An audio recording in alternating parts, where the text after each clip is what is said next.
بہن اور بھائیو السلام علیکم۔ خیریت موجود، خیریت مطلوب۔ بسم اللہ الرحمن الرحیم۔ بلغ العلا بکمالہ، کشف الدجی بجمالہ، حسنت جمیع خصالہ، صلو علیہ وآلہ۔ حیدر قرار حضرت علی کرم اللہ وجہ کریم کا نکاح مبارک آسمانوں پر۔ نام خدا بنام مصطفیٰ صلی اللہ علیہ وآلہ وسلم۔ ستائل فرشتہ کی گفتگو بھی جاری ہی تھی کہ جناب جبرائیل علیہ السلام نے بارگاہ رسالت مواب صلی اللہ علیہ وآلہ وسلم میں حاضر ہو کر عرض کیا اور جنت کے سفید ریشمی کپڑے کا ٹکڑا جو وہ اپنے ساتھ لائے تھے پیش کیا۔ اس ریشمی کپڑا پر نور سے 2 سطریں مرقوم تھیں۔ رسول اللہ صلی اللہ علیہ وآلہ وسلم نے حضرت جبرائیل علیہ السلام سے پوچھا، اے برادر جبرائیل علیہ السلام، اس مکتوب کا مضمون کیا ہے؟ حضرت جبرائیل علیہ السلام نے عرض کی کہ یا محمد صلی اللہ علیہ وآلہ وسلم، اللہ تبارک تعالیٰ نے آپ صلی اللہ علیہ وآلہ وسلم کو تمام مخلوق میں برگزیدہ فرمایا ہے، اور آپ صلی اللہ علیہ وآلہ وسلم کے لیے بھائی اور ساتھی کا بھی انتخاب فرمایا ہے، اور فاطمہ رضی اللہ عنہا کو اس کے سپرد کر دیا ہے۔ آپ صلی اللہ علیہ وآلہ وسلم حضرت فاطمہ الزہرا رضی اللہ عنہا کے ساتھ اس کا عقد فرمائیں اور اسے اپنی دامادی میں قبول فرمائیں۔ حضرت محمد صلی اللہ علیہ وآلہ وسلم فرماتے ہیں کہ میں نے حضرت جبرائیل علیہ السلام سے پوچھا کہ وہ شخص کون ہے جس کے جسم پر ہماری اخوت کا خلط آراستہ ہو سکتا ہے؟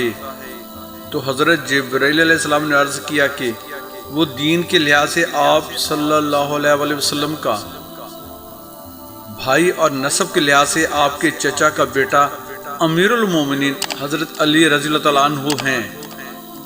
اللہ تبارک تعالیٰ نے ان کا عقد نکاح اس طریقہ سے آسمان پر منعقد کیا ہے کہ پہلے تو بہشتیوں کو خطاب فرمایا کہ خود کو زیب و زینت سے اچھی آراستہ و پیراستہ کر لیں، اور پھر حوران بہشتی کو پیغام بھیجا کہ خود کو زیورہائے جنت سے اچھی طرح مزین کر لیں، اور پھر شجر طوبہ کو پیغام بھیجا کہ وہ پتوں کی جگہ حلہ فردوس سے اپنی ترتیب و تزین کر لے۔ اس کے بعد تمام آسمانوں کے ملائکہ کرام کو حکم فرمایا کہ سب کے سب چوتھے آسمان پر بیت المعمور کے نزدیک جمع ہو جائیں۔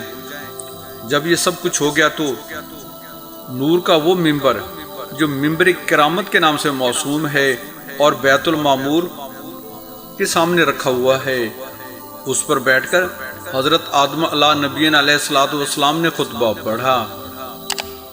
جناب حضرت آدم علیہ السلام کے خطبہ کے بعد اللہ تبارک تعالیٰ جل جلالہ نے راحیل نامی فرشتہ کو حکم فرمایا کہ وہ ممبر پر آئے اور حمد و ثنا بیان کرے۔ راحیل فرشتہ تمام ملائکہ میں سب سے زیادہ خوبصورت اور فصاحت و بلاغت میں اپنی مثال آپ ہے۔ جب اس نے بحکم پروردگار حمد و ثنا سے خطبہ کی ابتدا کی تو اس کی خوش آوازی، حسن صورت و لطافت نطق و گویائی سے تمام ملائکہ سماوات جھومنے لگے۔ بعد ازاں اللہ تبارک تعالیٰ نے مجھے حکم فرمایا کہ اے جبرائیل، میں نے اپنی کنیز فاطمہ بنت مہدم صلاۃ اللہ علیہا کے ساتھ اپنے بندہ خاص ولی ابن ابی طالب رضی اللہ عنہ کا نکاح کر دیا ہے، تو بھی اس نکاح مبارک کو ملائکہ کرام میں منعقد کر۔ میں نے اللہ تبارک تعالیٰ کے حکم کے مطابق ان دونوں برگزیدہ ہستیوں کا عقد نکاح کر کے تمام ملائکوں کو گواہ کیا، اور یہ تمام واقعات دستاویز کی صورت میں اس ریشمی کپڑا پر مرقوم کر دیا گیا ہے، اور مجھے حکم دیا گیا ہے کہ اسے آپ صلی اللہ علیہ وآلہ وسلم کی خدمت میں پہنچا دوں۔ سبحان اللہ، ماشاء اللہ۔ Please just a minute, please subscribe my YouTube channel Islam TV by Waheed ji جی، اینڈ comment, like and share our videos in your friends. Thanks for this kind favor. بارگاہ الہی میں باسط شکر گزار ہیں کہ اللہ تعالیٰ نے حضرت علی علیہ السلام اور حضرت فاطمہ الزہرا رضی اللہ تعالیٰ عنہا کے آسمانوں پر منعقدہ نکاح کا تذکرہ کرنے اور آپ کو سننے کا شرف بخشا ہے۔ اللہ تعالیٰ ہماری یہ کاوش قبول فرمائے، آمین ثم آمین۔ دعاؤں کی درخواست ہے۔ جزاک اللہ۔